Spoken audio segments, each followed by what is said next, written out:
Pronto! Estamos aqui novamente. Eu sou o Vitor Gonçalves Machado. Mais um vídeo aqui. Nós temos tempo que a gente não apresenta um vídeo novo, né, no canal. Vamos movimentar o canal. Nós temos muitos materiais de direito processual civil, de direito empresarial, de direito bancário, de instituições de direito, os conceitos jurídicos fundamentais também do nosso mundo do direito. Mas vamos aqui a um assunto sobre penhora de bens. Então, faz parte do direito processual civil, no ramo da execução civil, da disciplina da execução civil. Vejo que nós vamos falar sobre impenhorabilidade de bens.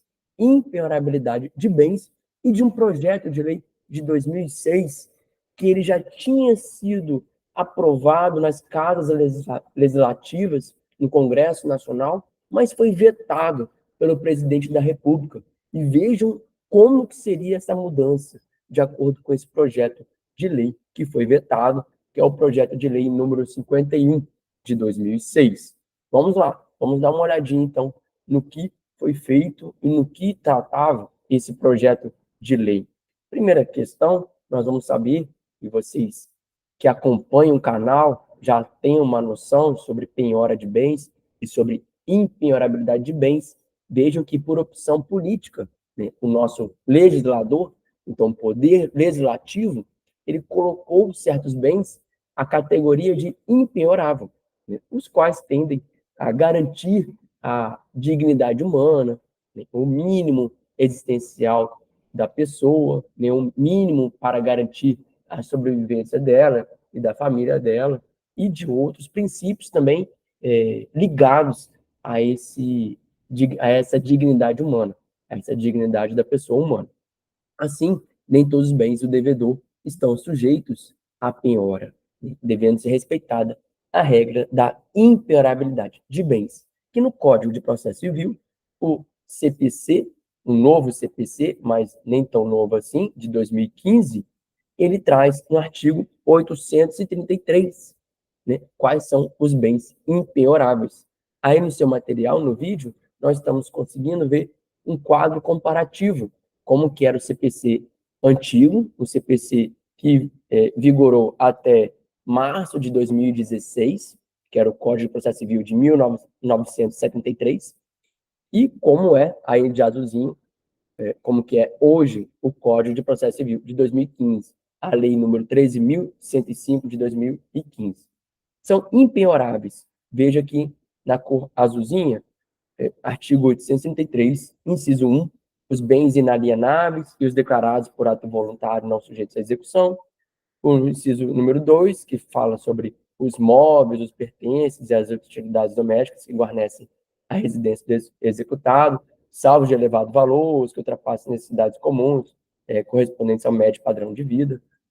Inciso 3 também diz respeito aos vestuários, bem como os pertences de uso pessoal do executado.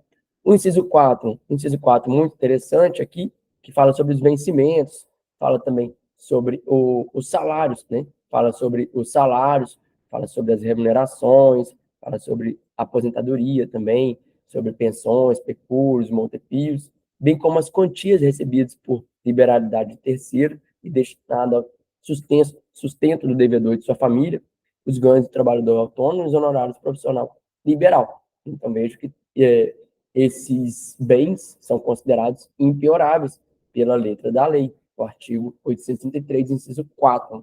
Hoje, vocês sabem que acompanham o canal, vocês sabem, aqueles que acompanham o canal, que nós temos já uma jurisprudência muito forte, consolidada no âmbito dos tribunais, principalmente no STJ, relativa a essa mitigação da imperabilidade do salário. Né? Então, inciso 5 também, os livros, as máquinas, ferramentas, que são instrumentos de trabalho do executado.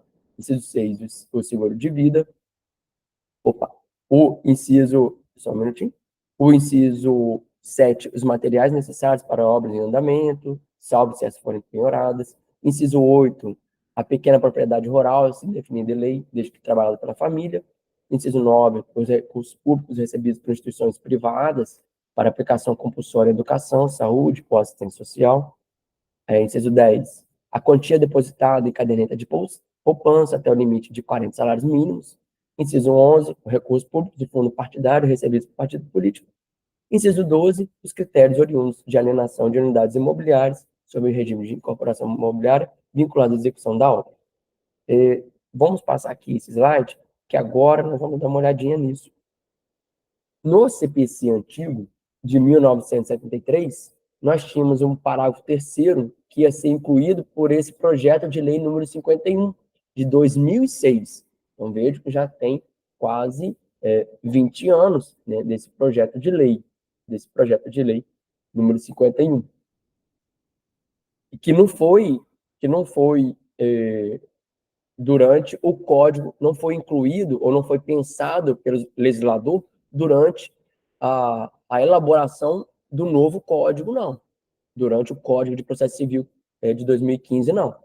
Esse projeto de lei, que nós estamos vendo aqui no seu material, na cor cinza, né, aí no seu ladinho, no meu lado esquerdo, é de 2006. É de 2006, já tem muito tempo. E olha como que seria a inclusão de um artigo aqui nesse rol do artigo dos bens impenhoráveis. Olha só, parágrafo 3º, seria o novo parágrafo, né?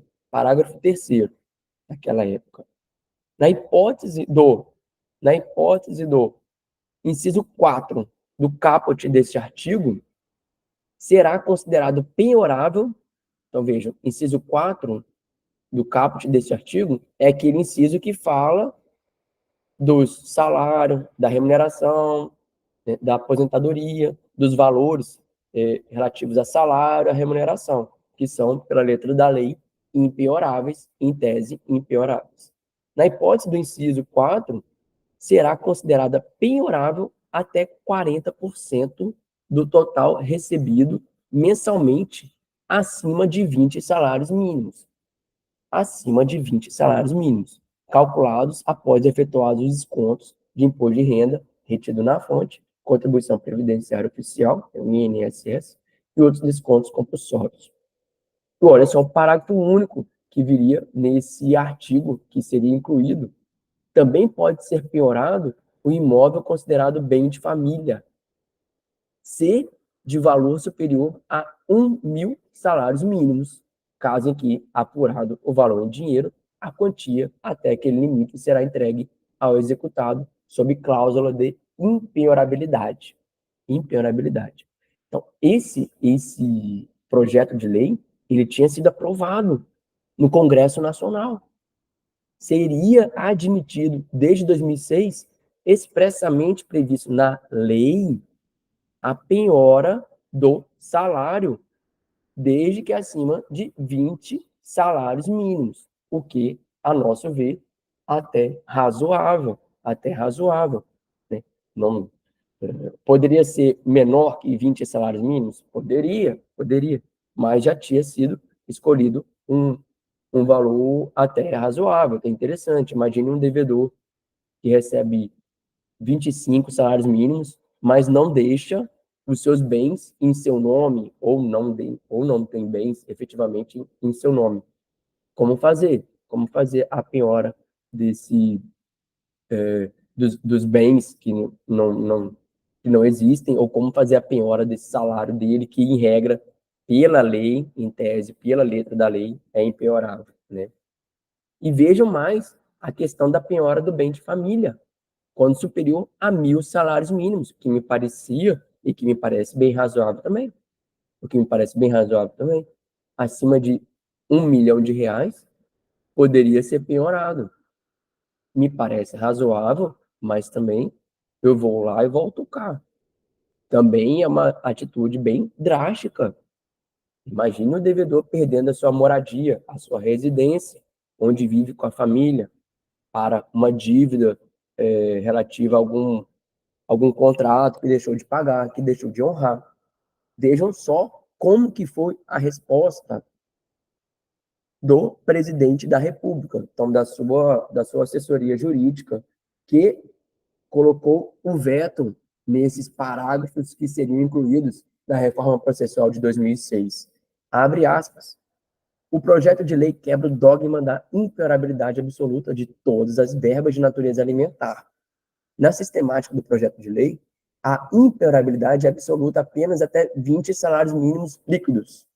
Acima desse valor, 40% poderá ser piorado. A proposta parece razoável, porque é difícil defender que um rendimento líquido de 20 vezes o salário mínimo vigente no país seja considerado como integralmente de natureza alimentar. Né? De natureza alimentar. Contudo, pode ser contraposto que a tradição jurídica brasileira no sentido da imperabilidade absoluta e ilimitada de remuneração. Dentro desse quadro, entendeu-se pela conveniência de opor veto ao dispositivo para que a questão volte a ser debatida pela comunidade jurídica e pela sociedade em geral. Olha só que interessante, né? A assessoria jurídica do presidente da República colocando em evidência que é até uma proposta, parecia ser uma proposta bem razoável, mas ali ainda não tinha sido formada uma maior sentimento, uma maior pesquisa ou maior debate em torno dessa proposta, em torno disso que iria abalar a questão da impiorabilidade, né, da remuneração naquela época.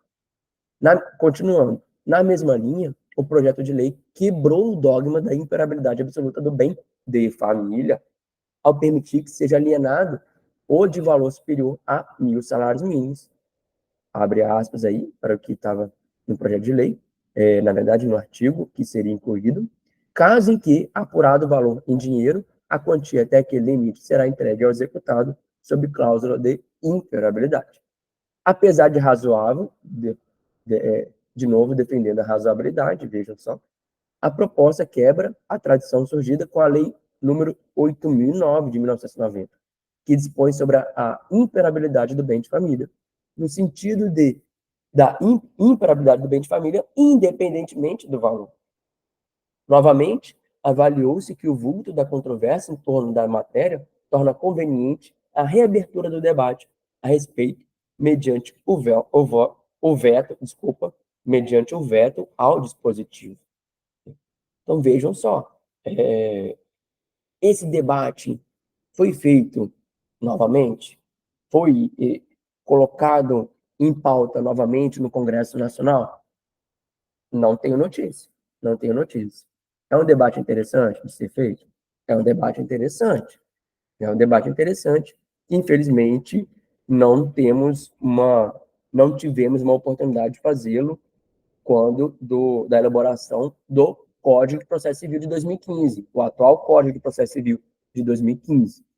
Mas fica aqui, a título de curiosidade, a título de maior informação jurídica, esse projeto de lei número 51 de 2006, né, que trouxe algumas questões que foram bem interessantes, muito embora não tenham passado, né, à frente, foram vetadas pela assessoria jurídica do presidente da República naquela época, lá em 2006. Acompanhe mais vídeos aqui no canal, nós vamos falar mais sobre imperabilidade, nós vamos falar sobre outros assuntos também, vai ser muito bom, vai ser muito interessante, outros assuntos do direito, e vai ser muito interessante ainda se você fizer inscrição no canal, e a gente se vê em breve. Fui!